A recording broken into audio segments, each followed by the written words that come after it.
tumultuous and beautiful American history, we the people can look back on the glorious hills of liberty and the darkened valleys of injustice. Our great nation deals with mudslides of change in an ever-shifting society. Through this rocky road of balancing both freedom and liberty, the perversion of the Second Amendment and the need for common sense gun legislation has spread like a wildfire and touched almost every part of America. As people, not only citizens of the United States of America, but also citizens of heaven, we must ask ourselves to think deeply over this cardinal issue. And we cannot be swayed by fear, for God gave us a spirit not of fear, but of power and love and self-control. And we must not be divided merely by the tectonic plates of political affiliation. In the words of author Harper Lee, I wanted you to see what real courage is, instead of getting the idea that courage is a man with a gun in his hand. It's when you know you're licked before you begin, but you begin anyway and see it through no matter what. We are stuck in the quicksand of an outdated traditional mindset. But as America changes, as the world changes, we must change with it to avoid suffocation and death by inadequate laws. The Second Amendment, in a mere 27 words, states that a well-regulated militia, being necessary to the security of a free state, the rights of the people to keep and bear arms shall not be infringed. To put these words into perspective, the Wall Street Journal says the following. In 1791, when the Second Amendment was ratified along with the rest of the Bill of Rights, the nation was a pre-industrial, largely agrarian society.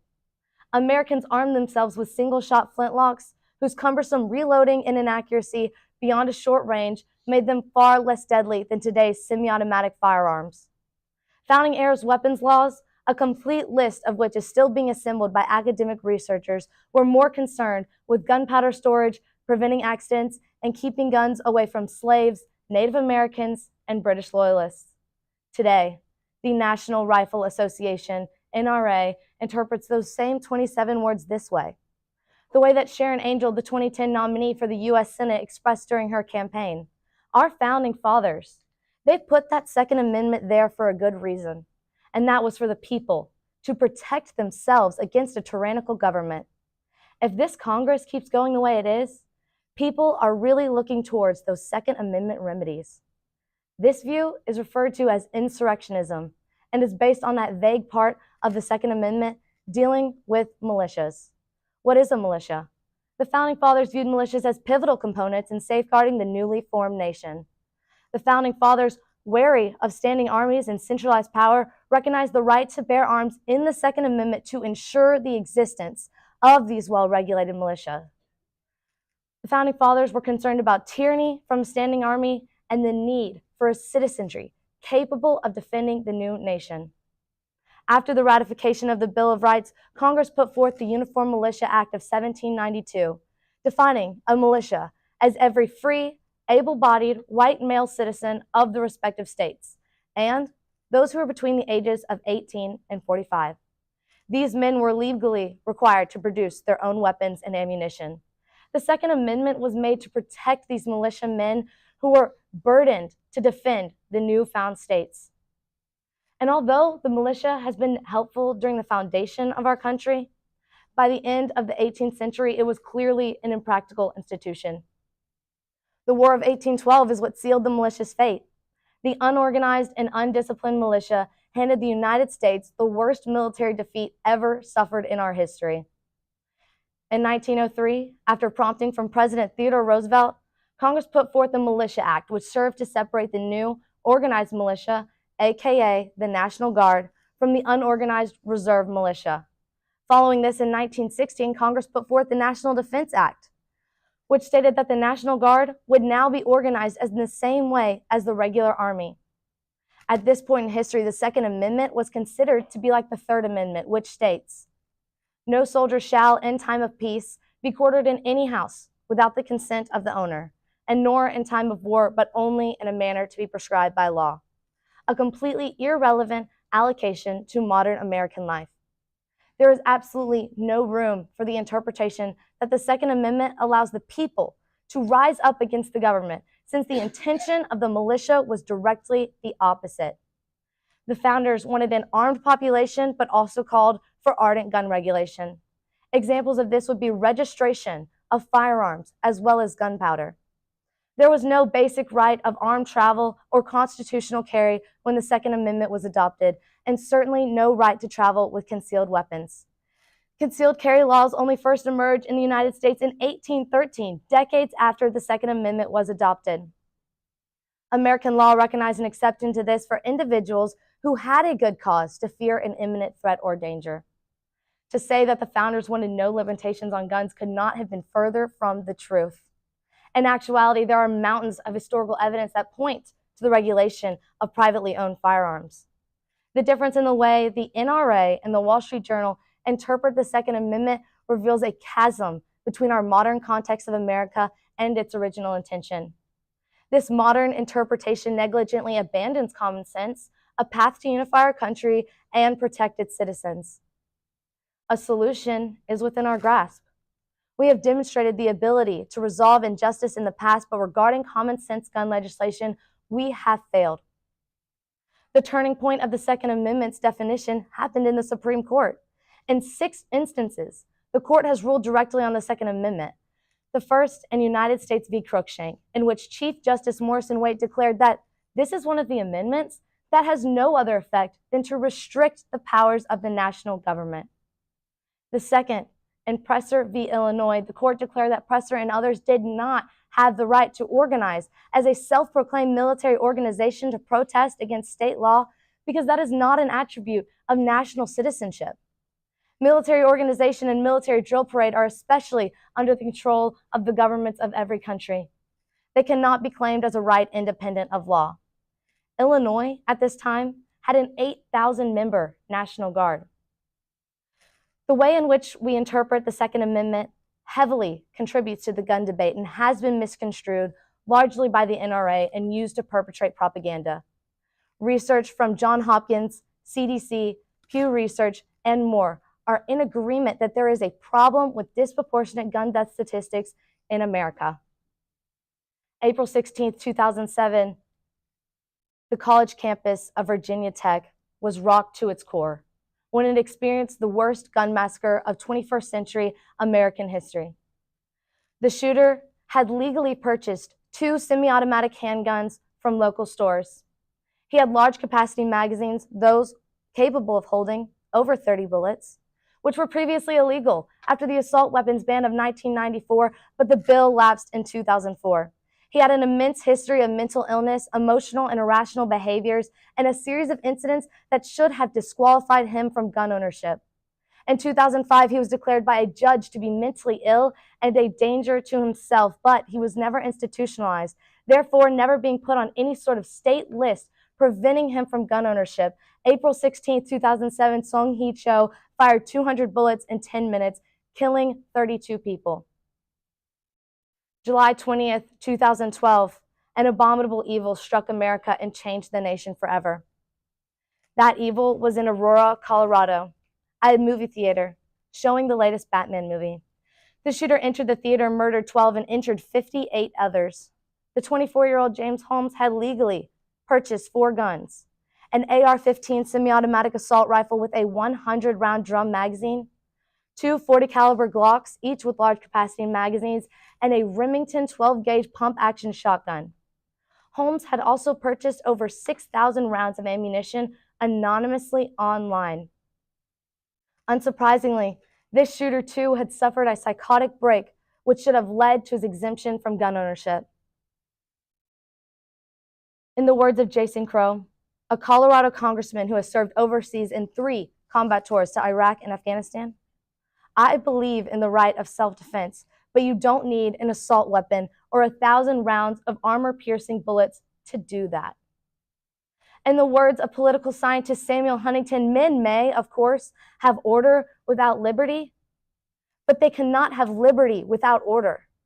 It is certainly agreed that the American government must force certain laws for the benefit of society, such as taxes, truancy laws, and more.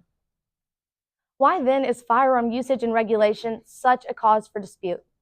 Well, it is indisputable that the purpose of a firearm is the destruction of objects, animals, and people. suggesting the complete removal of all guns in America would not be an adequate solution. However, decreasing their overwhelming presence and easy availability would greatly reduce their deadly effect.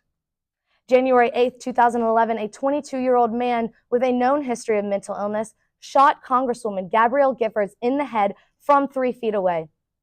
After shooting Giffords, the man proceeded to use his 33-round magazine to spray the crowd, killing 6 and injuring 13 others. Armed bystanders moved to help but were hesitant to react and be confused for another gunman. In the end, 3 unarmed bystanders were able to take down the man as he was switching out his magazine. Giffords miraculously recovered, and in 2013, her husband, former astronaut and military man Mark Kelly, testified before Congress that if the shooter had been limited to just 10 rounds when purchasing, more lives could have been spared, including that of a 9-year-old girl killed at the scene with the 13th bullet he fired. Even after this, there was no reaction or response to the loss of life through safety laws. There was nothing. We now live in a world where car fatalities and cancer are not the leading causes of death in American children. The number of children and teens killed by gunfire in the United States increased 50% between 2019 and 2021, according to a Pew Research Center analysis of the latest annual mortality statistic. Ethically, our leaders have an obligation to the people, and something must be done to prevent these rising fatality statistics among children and teens in America.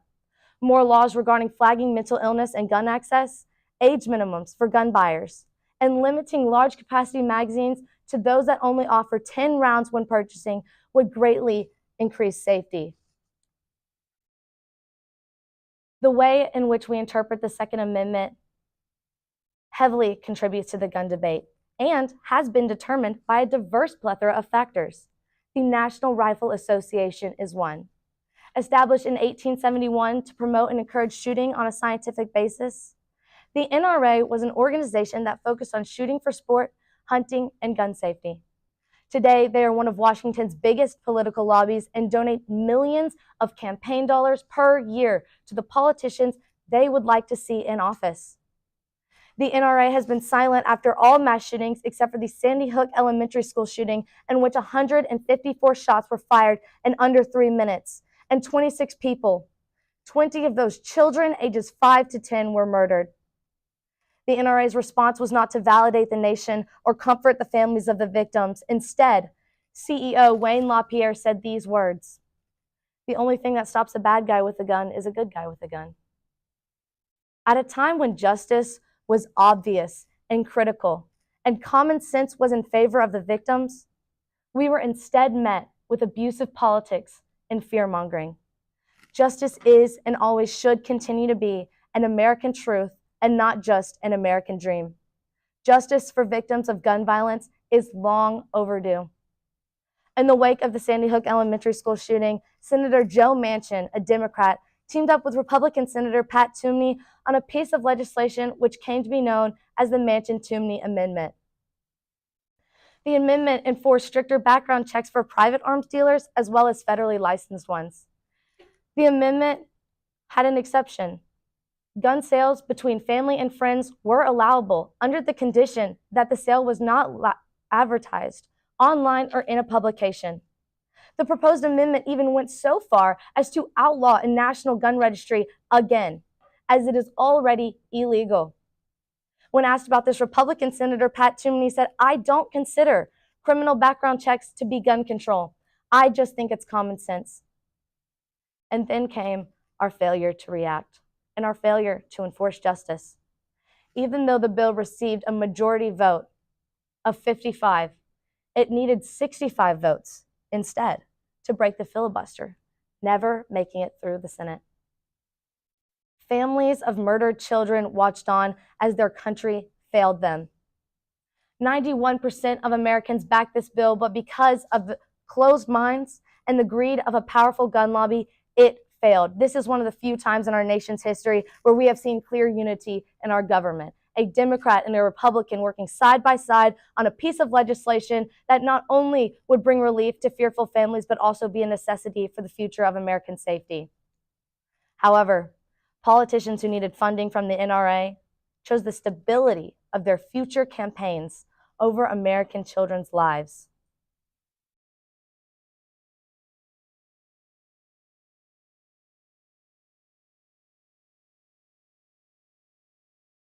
Pertaining to the history of the matter, it is clear that guns and the laws that follow them have a long and complex history. As we gain an understanding of this history, we cannot expect an overnight solution, but a long, meticulous process. Owning a firearm is a serious undertaking. One Maine police chief is quoted saying, "It is absolutely ludicrous to me that we require people to take a test to get a driver's license, but are allowing them to carry deadly weapons on their person with no procedures regulating it." One study of police shootings in large cities found that over half the bullets fired by the police missed their targets because even the best marksmanship training programs do not fully prepare officers for the stress that affects accuracy in real-life situations. Obviously, civilians are far less trained than police professionals and are guaranteed to be far less accurate and more dangerous even in the act of self-defense. There is an enduring thought process that criminals will continue to access guns because they use illegal, nefarious means. However, multiple studies of criminal behavior have shown that when legal obstacles are put in place, it actually does become more difficult, more dangerous, and has a higher risk factor for criminals to try and obtain guns illegally. It is also true that when gun availability increases, gun fatality and injury rates increase. And when gun availability drops, deaths and injuries drop as well. Interestingly enough, though, existing gun laws have little increase or effect over the increase or decrease in gun-related fatalities in America. This may be due to the fact that there is no apparent penalty for lying on ATF Form 4473. Many gun owners are familiar with this form because ATF Form 4473, the firearm transaction record, is a 6-page document that someone must fill out when they want to purchase a firearm from a firearm dealer. The form asks a series of questions, including whether the person is a felon, whether the person is convicted of domestic abuse or a fugitive of justice, and whether the person is addicted to drugs and whether or not the person is the actual buyer of the firearm. When Hunter Biden, son of President Joe Biden, lied on his ATF form in 2018, he should have been prosecuted because lying on the form is a felony punishable by up to 10 years in prison. The ensuing investigation into the ATF and its practices showed that federal prosecutors received 478 referrals for lying on the form in the 2019 fiscal year when Hunter Biden purchased his firearm. But they filed just 298 cases. That is out of approximately 27 million background checks undertaken in a 12-month period. Perhaps then the answer is not a call for more gun laws, but for there to be actual enforcement of the laws that we do have. From 1972 to 2005, the ATF averaged fewer than 20 license revocations per year, and gun dealers that violated criminal laws were almost never prosecuted. The ATF has not always been incompetent, though. In 1978, when the agency announced its plans to computerize its records to facilitate gun tracing, a task that was legally delegated to it, the NRA was furious. The lobby was able to persuade Congress to deny the ATF $4.2 million appropriated to it for the program.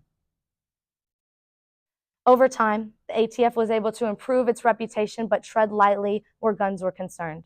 The ATF does not possess the adequate resources or budget to do its job. In 1990, the ATF inspected only 2% of all gun dealers. The ATF is still barred by law from computerizing its records. Background checks must be done by hand, slowly and laboriously. A routine gun tracing takes about 5 days, a task that would take a computer seconds. This encourages shady gun dealings and trafficking.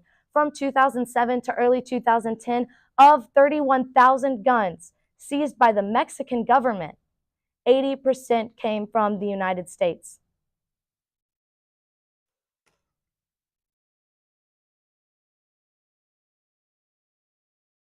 The way in which we interpret the Second Amendment is fallacious and flawed, to use it to apply it to gun laws that are outside of its scope. In conclusion, based on the facts stated in this argument, the Founding Fathers would have agreed with common sense gun legislation. We misinterpret what the Second Amendment truly means today, and instead of using it to limit the powers of big government, we have instead misapplied it to the individuals. My argument is not that guns are bad or that we shouldn't use them. Instead, we cannot change what we do not acknowledge.